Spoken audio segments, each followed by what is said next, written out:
Charters of Freedom, a brief overview of the historical documents associated with the creation of a nation. The Charters of Freedom include the Declaration of Independence, the Constitution, and finally the Bill of Rights. Hold up, don't you think you're getting a bit ahead of yourself? I think a little background might be in order. For instance, why Charters of Freedom? Freedom from what and who? Well, long story short, Britain had their own charter, called the Magna Carta. Here's a pic of King John signing in 1215. It said in a nutshell that people were granted certain liberties and that the king couldn't get all power hungry. Sounding a bit familiar? Anyhow, around the 1760s, the American colonies are getting a bit peeved at Britain. They're tired of paying huge taxes, mainly due to various misdeeds throughout the world by Britain.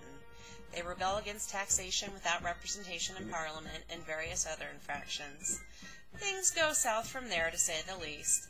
When King George III makes this bold proclamation, it was the final straw. As they say, a picture's worth 1,000 words. Guess who the guy on the horse is? You guessed it. Portrait of the destruction of the statue of King George at Bowling Green in New York. All sorts of secret meetings and deal-making go on, and finally the colonies band together to make a bold statement with the Declaration of Independence from Britain. This is a portrait of delegates meeting undercover to draft the Declaration of Independence at the Old Raleigh Tavern. Age-old story, little guy, played by the colonies versus the big bully Britain. We emerged super victorious, of course. Well, that's our version anyway. More about that later. Then the classic careful what you wish for moment, independence? Now what?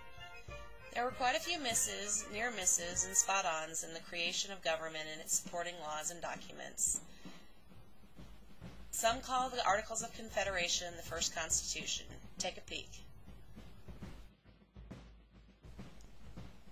So, the Articles didn't quite cut it, and along comes the Constitution. The preamble reads, "We, the people of the United States, in order to form a more perfect union, establish justice, ensure domestic tranquility, provide for the common defense, promote the general welfare, and secure the blessings of liberty to ourselves and our posterity, do ordain and establish this Constitution for the United States of America." Not bad stuff? Not bad at all, but it turned out they needed to add just a tad more. The first 10 amendments to the Constitution come to be known as the Bill of Rights. Now pay attention here.